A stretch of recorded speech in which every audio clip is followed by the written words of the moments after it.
नमस्कार दोस्तों, स्वागत है आपका। आशा है आप सब लोग स्वस्थ होंगे। आइए सुनते हैं आज की कथा कहानी। भगवान कृष्ण ने अर्जुन के माध्यम से हमें आत्मा और शरीर के अंतर की शिक्षा दी। हम सशरीरी आत्मा हैं। आत्मा अजन्मा है और अविनाशी है। सब शरीरों में एक वही आत्मा रहती है, मानवीय और अमानवीय में। इस प्रकार हम सब एक दूसरे से जुड़े हैं। सफलता या असफलता की चिंता किए बिना हमें अपनी योग्यता के अनुसार अपना कर्तव्य पूरा करना चाहिए। हमें अपनी असफलताओं से शिक्षा लेनी चाहिए और असफलताओं से हार न मानकर आगे बढ़ना चाहिए। पूर्ण व्यक्ति बनने के लिए हमें अपनी कामनाओं पर काबू पाना जरूरी है। जब हमारी इच्छा पूरी नहीं होती है तो हमें क्रोध आता है। अतः क्रोध को काबू में रखने का श्रेष्ठतम उपाय है इच्छाओं का दास न होना।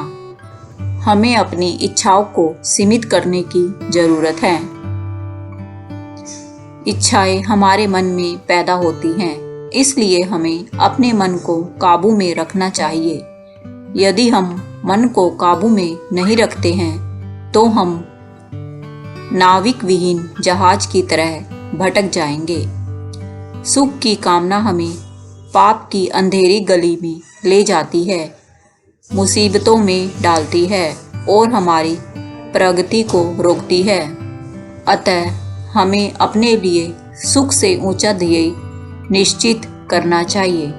हमें पूरे प्रयत्न से ध्यान केंद्रित करना चाहिए अपने उद्देश्य को पूरा करने के लिए। अर्जुन ध्यान केंद्रित करने वालों का सबसे अच्छा उदाहरण है।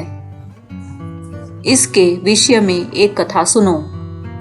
गुरु द्रोण कौरवों और पांडवों दोनों को अस्त्र शस्त्र विद्या की शिक्षा देने वाले गुरु थे। उनकी सैनिक शिक्षा की समाप्ति के बाद अंतिम परीक्षा का समय आया।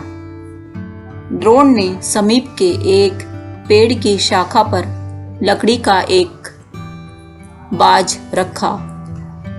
कोई नहीं जानता था कि वह केवल एक खिलौना था।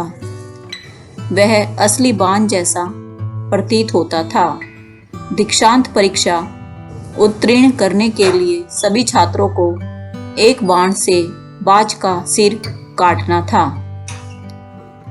गुरु द्रोण ने सबसे पहले पांडवों में सबसे बड़े युधिष्ठिर को बुलाकर कहा, तैयार हो जाओ, बाज को देखो और मुझे बताओ कि तुम क्या देख रहे हो। युधिष्ठिर ने उत्तर दिया, मैं आकाश को देख रहा हूँ, बादलों को, पेड़ के तने को, शाखाओं को और वहां बैठे हुए बाज को भी देख रहा हूँ। गुरु द्रोण इस उत्तर से बहुत प्रसन्न नहीं हुए। उन्होंने एक एक करके सभी छात्रों से वही प्रश्न पूछा। उनमें से प्रत्येक ने वैसा ही उत्तर दिया कि उन्हें उस बाज के अलावा बाकी आसपास की सभी वस्तुएं और प्रकृति नजर आ रही है। फिर द्रोण ने अर्जुन से कहा, तैयार हो जाओ, बाज को देखो और मुझे बताओ तुम क्या देख रहे हो। अर्जुन ने बड़े ध्यान से देखा। तब द्रोण ने अर्जुन से पूछा, यदि तुम बाज को देख रहे हो तो मुझे बताओ, उसका शरीर कितना मजबूत है और उसके पंखों का रंग क्या है।